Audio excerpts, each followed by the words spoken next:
Welcome back to another episode of Casas and Tequila, where we combine the two passions of our lives, real estate and of course tequila. So anyways, we got some topics today, or a topic that we want to kind of talk about a little bit. I think sellers.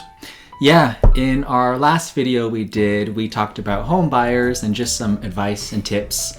For today, we want to talk about the same, but for home sellers. Yeah, I think one of the many questions we receive from sellers is whether or not they should be doing the home inspection up front. We definitely recommend that you do the home inspections up front. Number one, it helps your bargaining power if you take care of some small details that come up during the inspection. Number two, you don't want buyers to possibly back out if they find something on inspection that they didn't like. So doing it up front gives you an opportunity to improve on the property, to maintain the value, and to assure you get in contract with a buyer who is going to stay the course and complete the transaction. So it benefits the sellers to have it done up front. All right, Dad, what are we drinking today? Well, we got a bottle of Espléndido, which I've never seen before actually, and haven't found much information on it other than it's NOM 1438, I believe. What is NOM? What does that mean? NOM is the identifier for the brand, and then from there you can tell what distillery it was made at. 1438. I thought it was like when you're hungry. Nom nom nom. If you're a Pac-Man.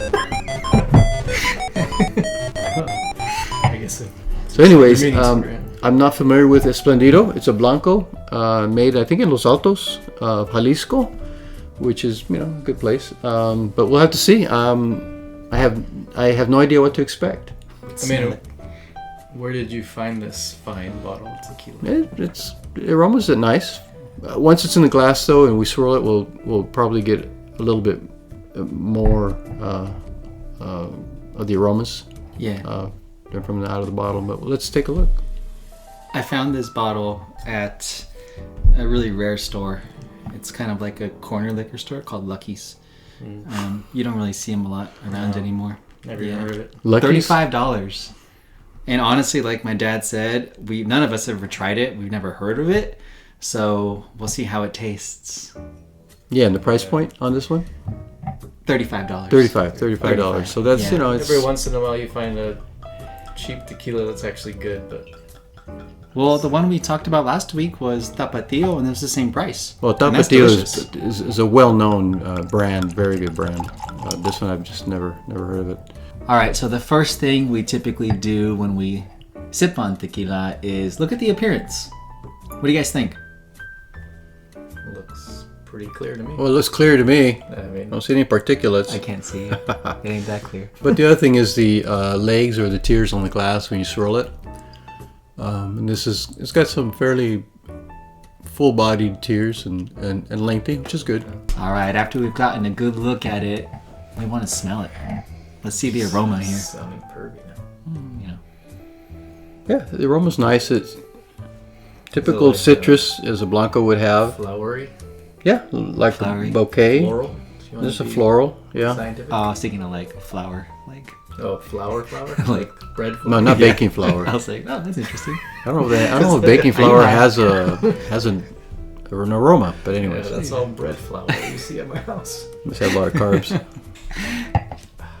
Floral. It's a little peppery to me.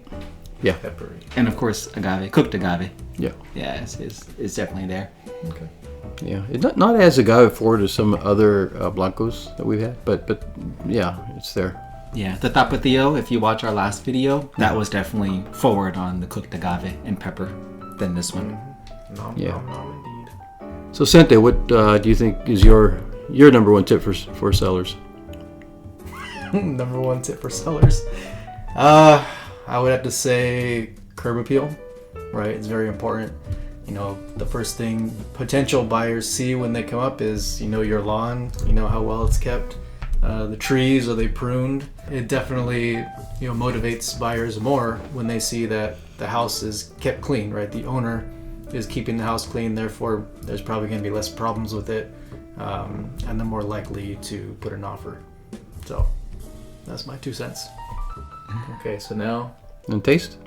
Taste is the next one. That's the best part, if you ask me.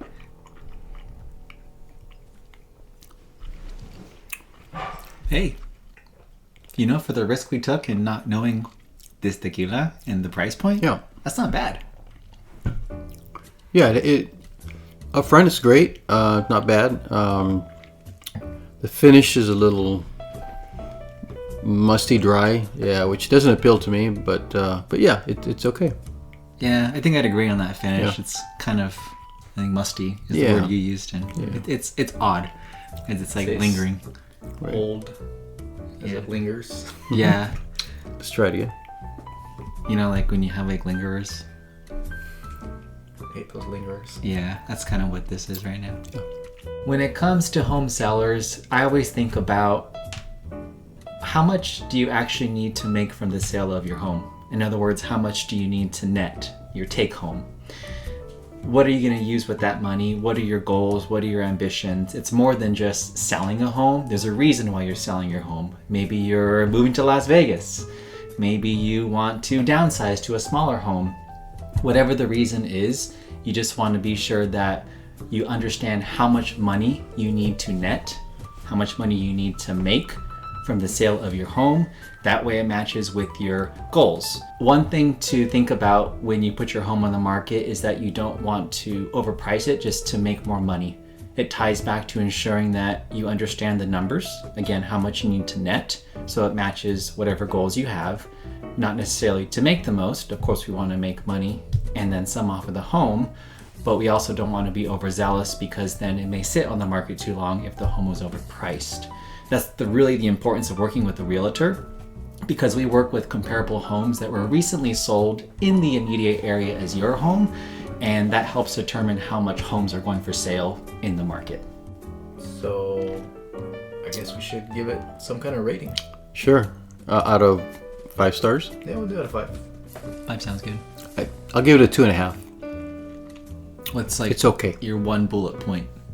If someone said, "Hey, how does Espléndido, how does it taste?"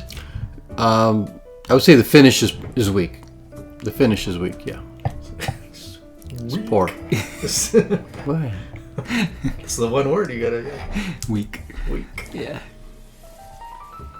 How about you? One sentence. One sentence? Oh man. It's a great tequila for beginners getting into tasting. Yeah. That's about it. Yeah, it'd be good as a mixer. I use it as a mixer. Yeah. Yeah. You got a one-liner? One-liner. I'd say.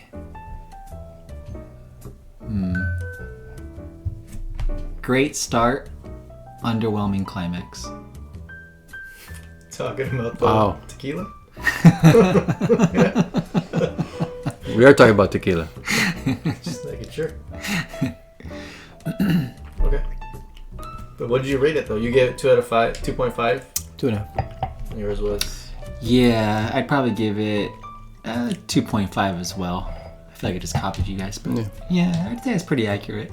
I'll give it a 3, just to be different. All right. Just to be different. Yeah. I mean, we have a lot more tequilas to taste, and 1 to 5 is a pretty good review spectrum. We don't discriminate. No. From the shelves of Lucky's to, straight out of the distillery. Yeah. Open mouth. Thank you for joining us today. We spoke a little bit about tips for sellers. We introduced another tequila, first time we tried.